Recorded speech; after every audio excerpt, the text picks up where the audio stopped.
First of all, thank you all very, very much for coming along. Many thanks to the organizers of this festival. Even though it's the very first time it's happening, it's meticulously organized. We have really, really been enjoying ourselves. The organization as well as the hospitality have been just perfect. So thanks very much to the Manorama group and Manorama Hortus. Now, this session is to do with migration, memory, and how that expresses itself in literature. And the somewhat nice thing about the session is that Mehak's work and mine, her writing and mine, are in different genres. So Mehak has written a book of non-fiction centered on Kashmir, which is yet to appear in print. It's going to appear in January next year, quite imminent. And I have written fiction.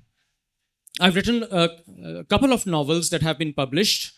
One of them is A Speck of Coal Dust, and that is set in the coal mining regions of eastern India. And many of you might have heard of the Jharia coal fields or Bihar coal fields, Bengal coal fields. So that's where I grew up, and my novel is set in that region, coal mining region. I've got a second book out that's called The Enclave, and that has appeared this year. It's set in Bombay, and that's a different kind of novel altogether. So one thing I thought was that first of all we could touch upon the subject of migration. So it's memory and migration, and the reason I thought we could touch on migration is because it's a burning issue these days in so many of the states of India and in India as a country. From Kashmir, there have been exoduses so much of the time, and of course also people filtering into the state. But ever since, for example, I think the 1980s, I would say, ever since the 1980s, Kashmir has been subjected to one upheaval or the other continually. And those upheavals have contributed to the migration from the state sometimes, but also people returning to the state. And so, in the instance of Kashmir, or also in the instance of Punjab, to which I belong, there's been a great deal of exodus, people migrating, and one has famously heard of Punjabis, Sikhs wanting to migrate to Canada. And really interestingly, what I've gathered during the short time that I've been here, couple of days, is that apparently there is quite a marked tendency to migrate to Canada from Kerala as well. Please correct me if I'm wrong, but it seems as if currently that is a great tendency that is now taking place, and perhaps, I don't know, needs to be checked or whatever, but one always associated Kerala with the Gulf in terms of flux of people, migration and then reverse migration, but not Canada. So all of us are in some way or another experiencing it or have experienced it either ourselves or vicariously. I say that because I myself, even though I say I'm from the Punjab, I know I will never go back to Punjab. I know that I will always be, now I'll be settling somewhere else. I'll be elsewhere all the time. So I'm a migrant in the country, but a migrant nevertheless. Having said that, what I thought we could explore is this idea of the psychology of a migrant. Very often when there is a migration to another place, the emigre, the person who migrates, naturally feels a great unease in the place that they've gone to, because they are the ones who have to adapt. They are the ones who have to condition themselves to the culture, the new culture that surrounds them, the languages, social mores, all of that.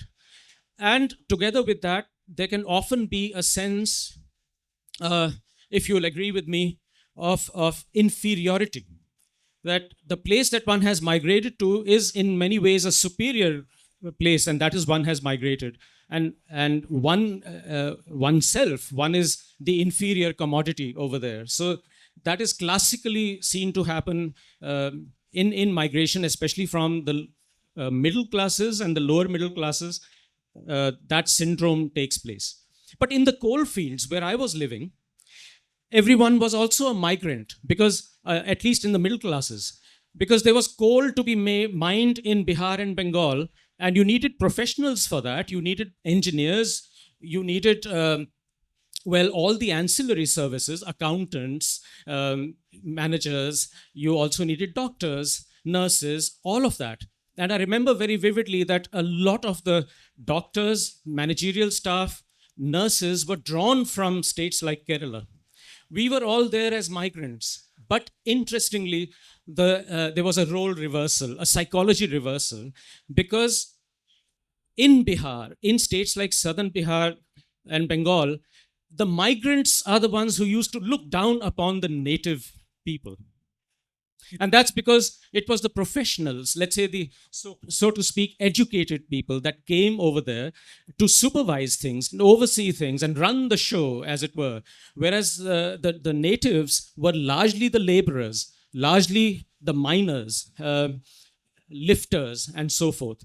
So there was an inversion of the kind of hierarchy of psychology that we associate with migration, where the migrants considered themselves to be the superior lot.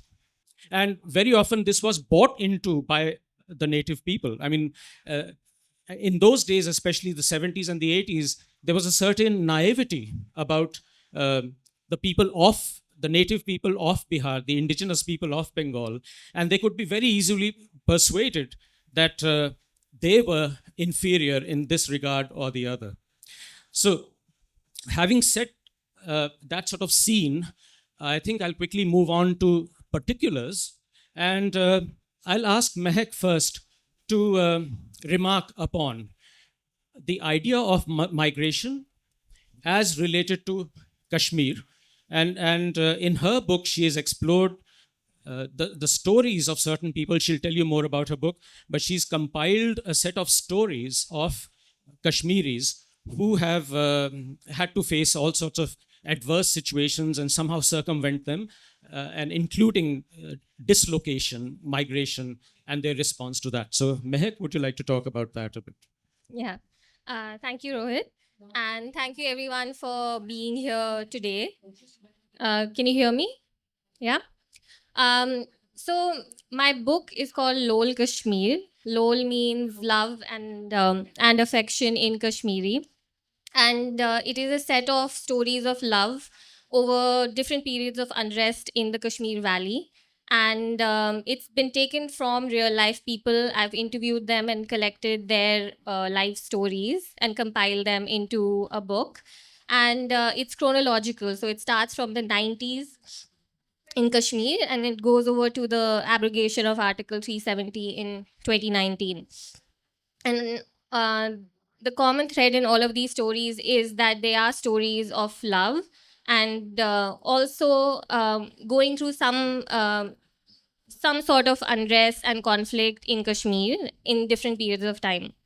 Now, specifically talking about migration in Kashmir, there are a few different things that come to mind. And in context of my book, I would like to tell you about one of the stories, which is set in the early 90s. And of course, I'm sure you know about the Kashmiri Pandit exodus, which happened in 1990. And when the majority of the Pandit population fled the valley. But my story, the story of this boy called Sagar, deals with one such family which decided to come back. And when he came back, he must have been 11 or 12 years old. And what really happened to him was that from being, you know, being part of the crowd, he suddenly was not exactly an outsider, but he stood out all of a sudden. In a class where there were probably many other Kashmiri Pandit students along with him, now he was the only one. What made it a little easier for him was because his father was a teacher in his school. But for Sagar, growing up in that atmosphere, he realized that he had to relearn and re-equip himself as to how to live in this place which he called home. And he did that, of course, through by making friends, but also by understanding the social dynamics all over again. Like at home, he was told by his relatives that, we are not part of the problem. Like the army, they are after the militants, so we are good. So in one incident, his school bus was stopped by some army personnel, and they were asked to step down and show their ID card. So this was after he had heard that we are good. So this time he knew that mostly you have to put your hands up and show your ID card. This time he didn't take out his his ID card. And when the army guy came to him and asked for his ID, he said, "Sir, my name is this." So he told him his full name, expecting special treatment. And the army guy just slapped him across the face, and he said, "All of your people have left. What are you still doing around here?" So that's when he realized that, over here, there was no Hindu, there was no Muslim in Kashmir. When it came to, the army presence in the valley, they were all part of the problem, or they were all the others. So for him, that created his new sense of identity in this place, where he knew how to speak to certain people in a certain way and others in another. So this is one part of migration which I've touched upon. Then there are different kinds of migration which happen in a place like Kashmir, where even even now, most of the the working class jobs like tailoring, painting, carpentry are done by people who come from Bihar and UP. And most Kashmiri people don't do these jobs. So at any point when there's any point of there's any conflict, or for example even the time around Article 370, when all non-Kashmiris were asked to leave the valley by the government, and all the Amarnath yatris were also asked to leave. um, all these workers left in a hurry because they thought there was a threat to their lives. So because of that, all of a sudden, that part of society also kind of comes to a standstill, because there's nobody else to fill in those jobs. So for Kashmiris at one point and one side, even though they're like, oh, these people are taking our jobs away, at the other side, they also don't want to do those jobs. So it's a very interesting dynamic that way.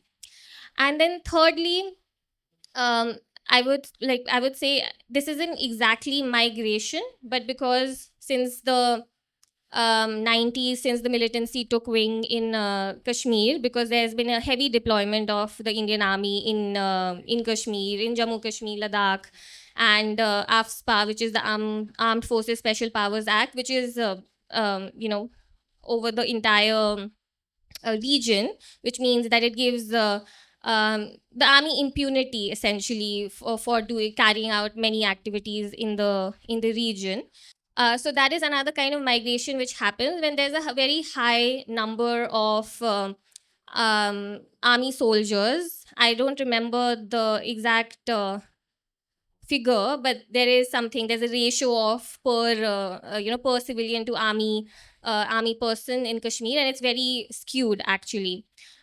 So when you live in that in that place where you always feel that army presence around you, that can also be quite um, it can be quite alienating, and it can, like for example, I have grown up in that place where I've always felt the army presence, so much so it's like part of the scenery.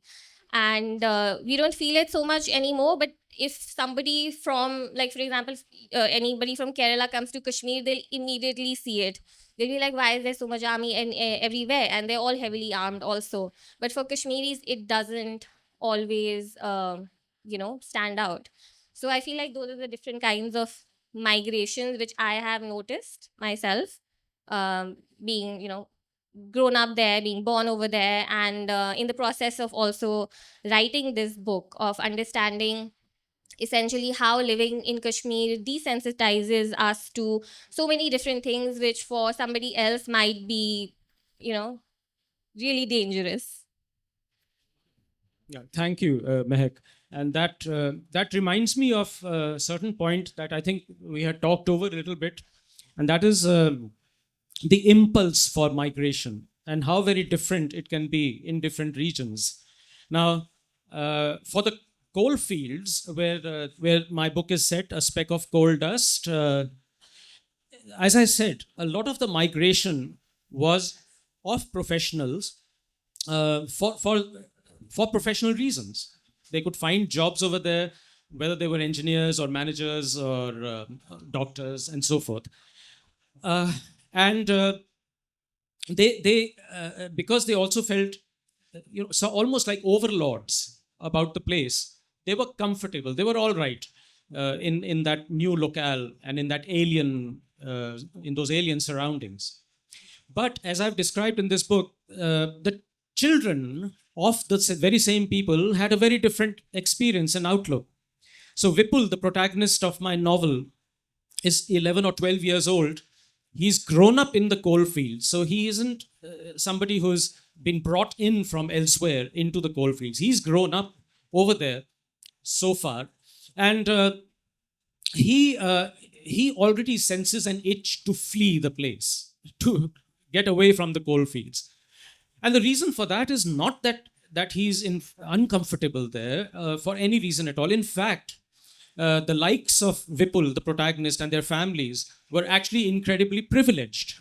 The companies that hired these engineers, that hired the doctors that worked there, look after them exquisitely well, because it's difficult to retain someone out in the back of beyond 600 kilometers away from home and keep them there, keep them happy over there. So one was flushed with privileges of all sorts, perks of the job, biggish houses and cars and jeeps at your service, personnel at your home, things like that. And yet Vipul, who's growing up in that milieu, feels that life as it should be lived is not this. This life that I am leading is a somewhat impoverished life.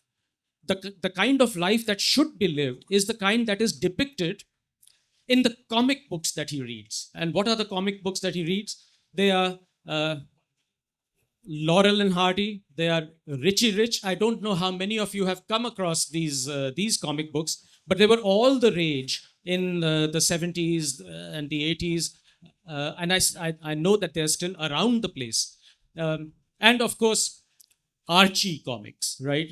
Those sorts of comics that paint, even to Americans, they paint a completely unreal picture of America. So you can imagine the susceptibility of a child growing up in the rather bleak coal fields of eastern India, the susceptibility of such a child to those sorts of images and those sorts of fantasies.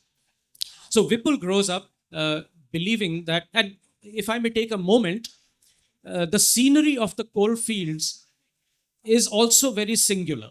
I think Kerala, Tamil Nadu, coastal regions simply don't have that kind of scenery. What happens is that, coal is mined, coal is excavated from the earth, and then is heaped into these small mountains all over the place. So what you see all around you are these pit heads where the coal is mined, and everywhere else there is either the coal or the dust of coal, the coal dust of the title of the novel.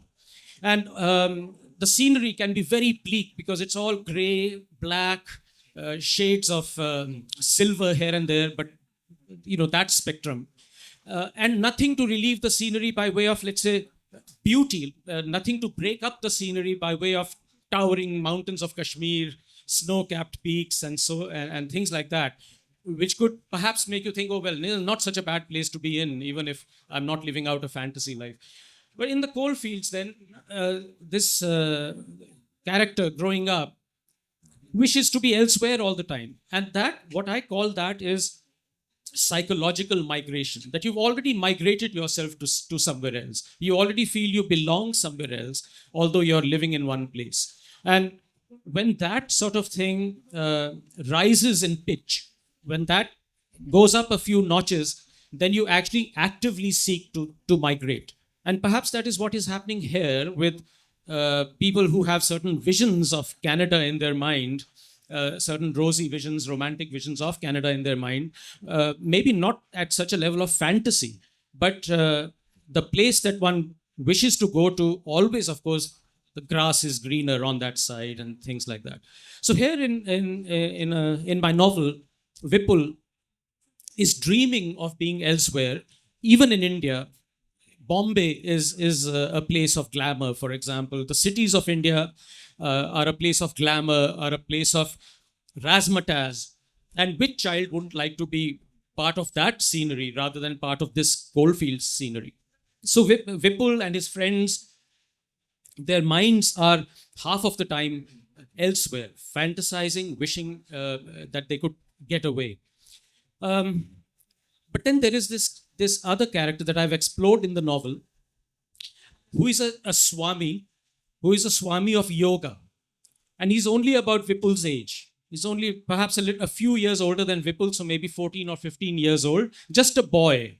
But as we've all seen, at institutions of yoga, there can be these trainees, right? These Swamis in training.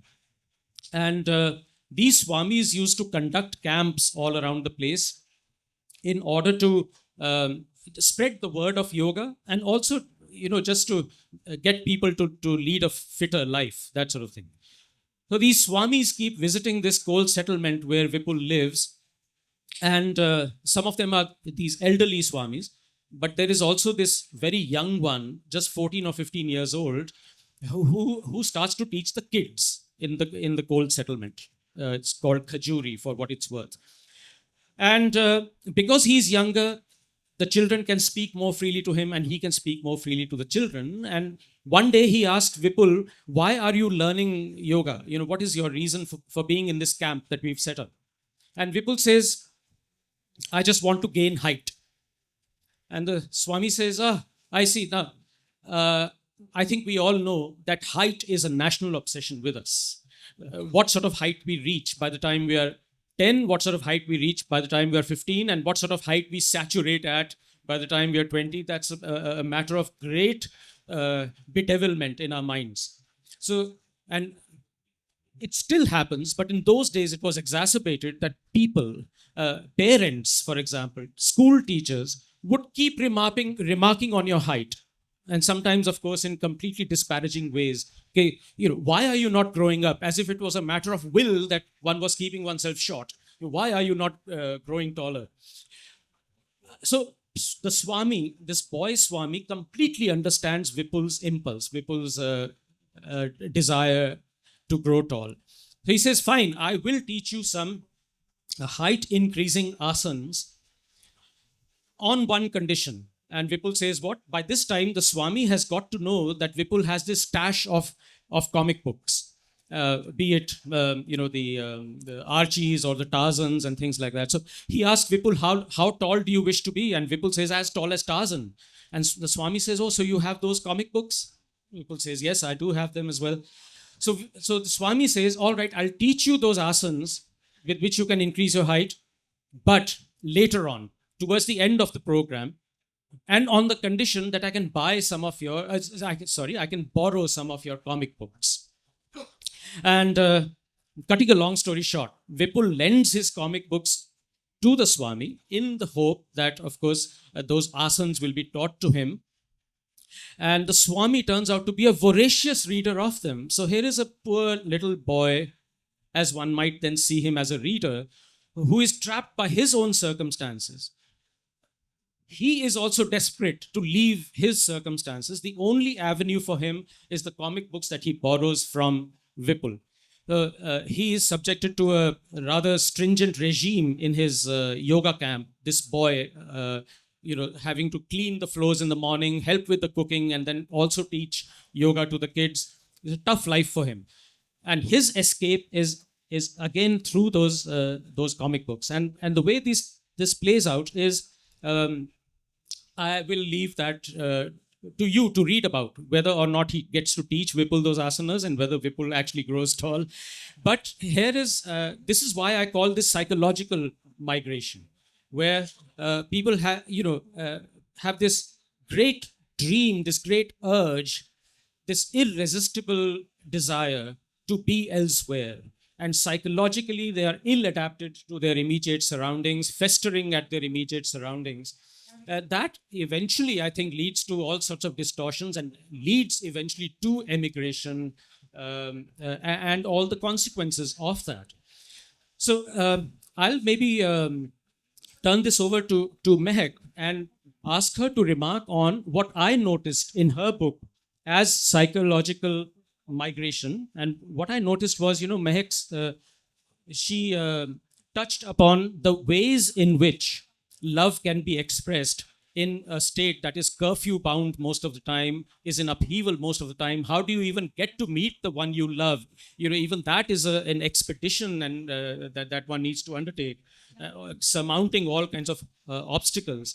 So it's a migration from one way of being to another way of being, where you have to be inventive and innovative all the time, as we say these days, do jugad all the time, in order to achieve the simplest things, which is to just meet the one person that you wish to meet, out of love or out of affection, or in order to marry them. So perhaps you can speak about that. Yeah. And one thing which I realized while you were speaking was also about, that aspiration to move away from wherever you are. I'm sure you must have all seen a lot of Kashmiri tradesmen wherever you go. They're always shops for jewelry and shawls and handicrafts anywhere and everywhere you go all over India. And like when I was in college, I had interviewed and made a short film on one such set of traders in Bangalore who go from house to house selling their wares, selling their shawls, their salwar kameez and saris, all embroidered in Kashmiri, handicrafts. And there's always that yearning to go back home. And I don't know what sets them apart from somebody like Vipul from your story, who wants to get out of the place he has grown up in. But more often than not, I've seen that all these Kashmiris who migrate to other places always, dream of coming back to that place where they've grown up. And I feel like it's more than just the beauty of the place. I think it in the end, it is also kind of political, because Kashmir is very political, and all the variables around it. I feel like being in another city can get alienating for them, when they realize that if somebody um, doesn't understand them the way they want them to. Coming to what you said about the internal migrations in terms of what a person has to do to meet their beloved, um, that is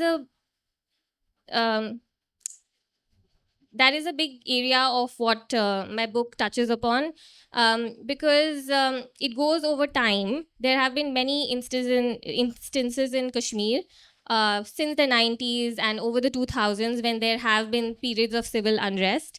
And even if you take the 2000s and the 2010s, in 2008 there was this Amarnath land row.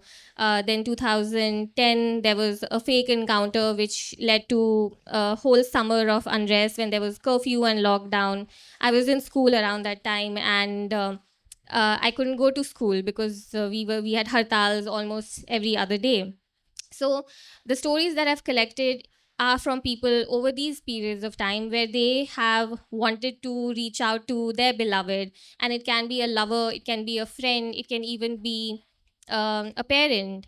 And what are the ingenious ways that they have had to create to do this? Like in one of the stories, this boy gets caught in a crackdown. A crackdown is essentially when in the 90s the armies used to go to a village in some part of Kashmir and call all the men out of their houses. The women weren't called, so all the men would have to parade outside again with their ID card. And after the preliminary check, they would be sent for what was called the identification parade, which would mean a mugbir. A mugbir means an informant for the army. They would sit inside a jeep, and the men would be paraded in front of that jeep one by one. And if the mukbir thought that this man has affiliations with the militancy, he would press the horn, and then that man would be taken away and probably never seen ever again. So during one such crackdown, in one of my stories, one of the boys gets caught by the army, but for a letter that he's carrying, and it's a love letter from his girlfriend, which is written in Urdu. And they find it very suspicious because they think it's some sort of militant code, and they take him aside, and all the men go off for the identification parade, and they like take off their helmets, sit on the ground, and they're like, now recite your love letter up to now. And because he doesn't know what else to do and how to get out of the situation, he does it, and he like improvises and makes a whole deal out of it and everything. But what I want to say from this is that there are many dimensions to being a place like Kashmir, where you have to improvise and do jugaad, like Rohit said, all the time, to even do the simplest and most normal things to achieve those. Like in some other story, like two doctors who, during the abrogation of Article 370, when there was a complete communication blockade and also physical blockades, you couldn't really drive from one place to another because there was those concertina wirings everywhere. These doctors, because they were out on duty, they were allowed to go, but only in ambulances. The ambulances would pick them up and take them back home. So they created a system of sending each other letters through the ambulance chain, because they were from different hospitals, but under the same kind of overarching government college. So these things, which of course they like sound very fun and very romantic, they become second nature to Kashmiris, because they have to keep thinking on their feet and improvising about, because they never know what can happen in Kashmir. It's a very it is a volatile place, but we find it's home, so we find ways of living there. And of course, these periods of time, they're not overarching. It's not like this is happening all the time, but there's a certain sense of responsibility that comes from being there, which I've always felt. And when I was growing up over there, I always felt that, okay, do people even know about what's happening here, what's happening within us? Do they know that I can't celebrate my birthdays with my friends because I can't even go to school during that time, right? So these things seem very negligible uh, in relation to the cost of human life, which is actually happening in Kashmir because of the human rights violations. So there's always that dichotomy of wanting to live a normal life, whereas having the responsibility of also heralding what is happening over there, and making sure that it doesn't get lost in history. And I think that was the main idea of my book, which was reconstructing a history through the memories of people.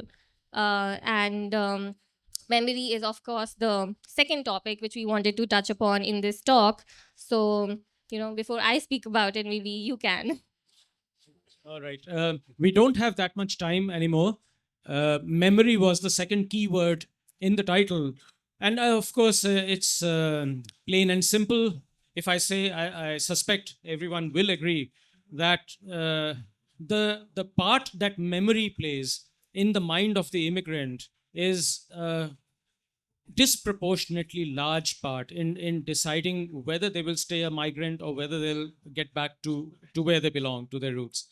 Now, as has been described, it's the memory of places and it's the memory of the people that one has left behind that that can wash one in these tides of nostalgia, which will propel you back to where you came from. Often happens, but there are others who can be perfectly fine with staying away. And for me, for example, having grown up in the coal fields and now having lived away from there, and I had dreamed of living away from the coal fields. Now, having lived away from there, do I feel that tug back to the coal fields? Do I feel that pull back to southern Bihar or Bengal? I have to say I don't. I simply don't. And that is because I know that that is not home in the truest sense of the word. I grew up over there, yes. I have certain elements of nostalgia linked to that, but I know that I'm also homeless. As I said, my family comes from Punjab, but there is no trace of my family now anymore in Punjab. Originally, they came from Pakistan, Western Punjab, Lahore. There is no trace left of them, of course, and there was no trace after 1947. And now there is no trace in Punjab. I have nowhere to call home in that way. So, this being a migrant and at the same time feeling homeless is a kind of a double whammy because you have nowhere to look forward to either to go back to. But on the other hand, I feel a sense of liberation as well. I feel that the whatever memories I have of the coal fields of Punjab, I can treasure them as memories without having the least pull exerted on me because I know that it's an impossible journey to make. So now I'm happy being a floater, going wherever the next winds will take me, and also just happy being anywhere in the country. I have to adapt to anywhere I might get taken in this country. And that is one of the advantages I feel of being a migrant who is also displaced, that you learn how to adapt to wherever you are. You need to do that, and so you learn to do that. And I think now, there are so many people of this kind that I'm talking about.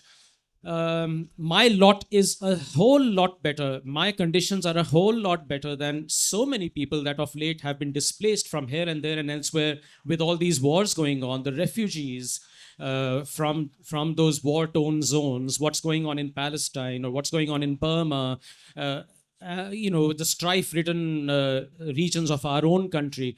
So those migrants don't even have a choice as to whether they would wish to go back or not wish to go back. It's predetermined for them. So the way that memory can play upon a migrant's thoughts is also going to be influenced and determined by whether or not they're going to be eventually able to go back and whether they think they're going to be able to make that return journey ever or not.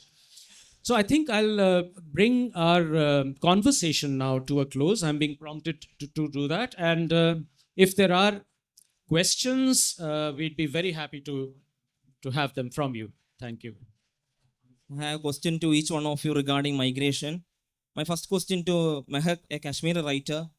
India is a land of multiplicity. Now we can see a boom for singularity.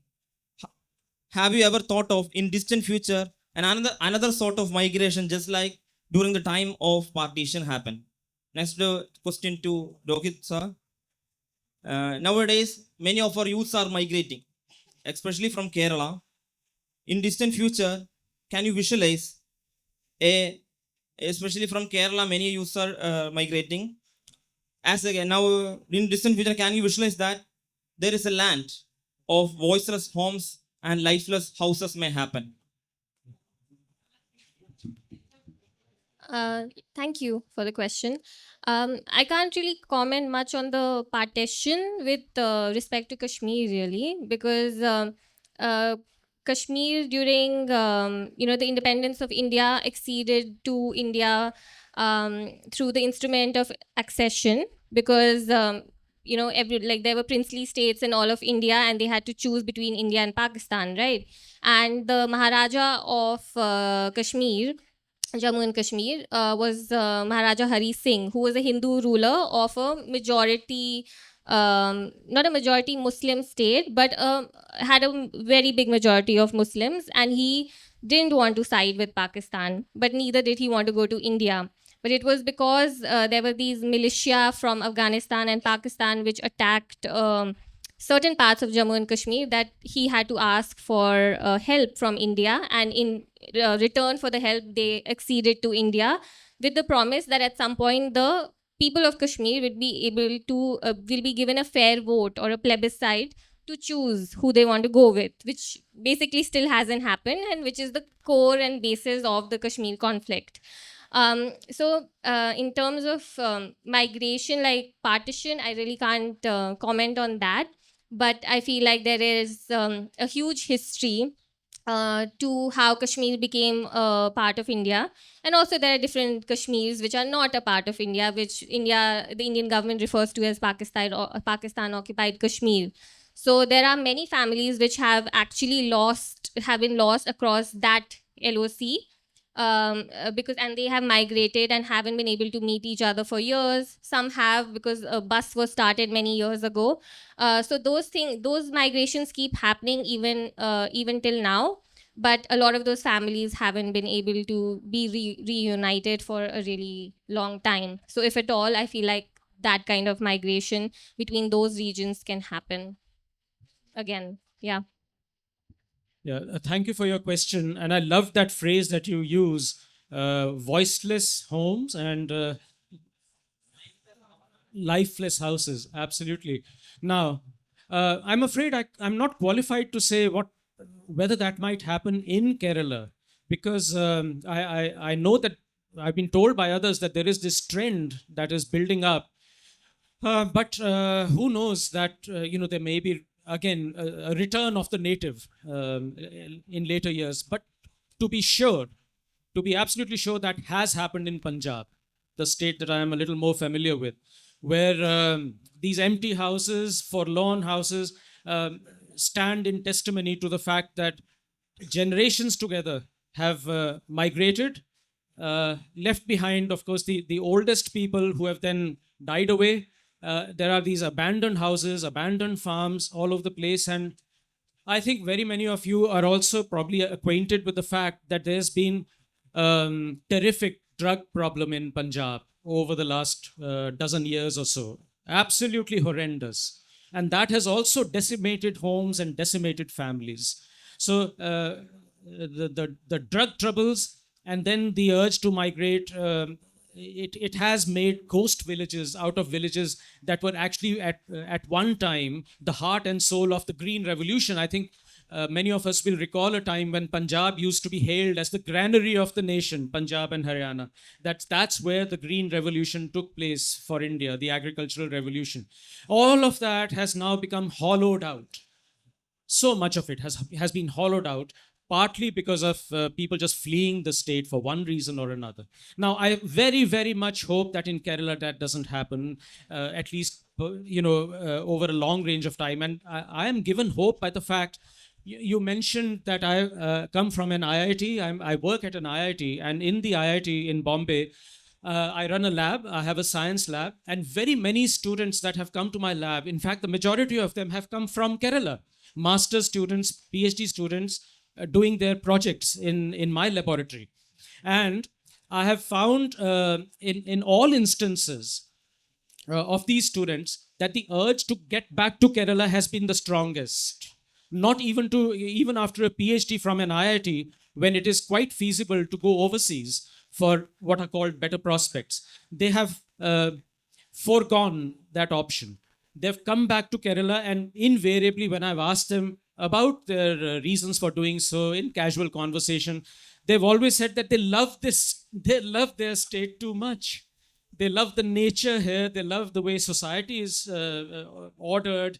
And I know that can also be a rosy picture that one paints. But when you compare, I think, Kerala with the rest of the nation, Kerala does stand out as, in many respects, as a desirable place to be. And when students have been away from here, I think that's when this pull brings them back. So I hope that along the lines of these students that I've seen, that many of the people that are right now entertaining thoughts of emigrating will eventually return, because the pull of this wonderful, wonderful state is too strong. Won't let them be wherever they are.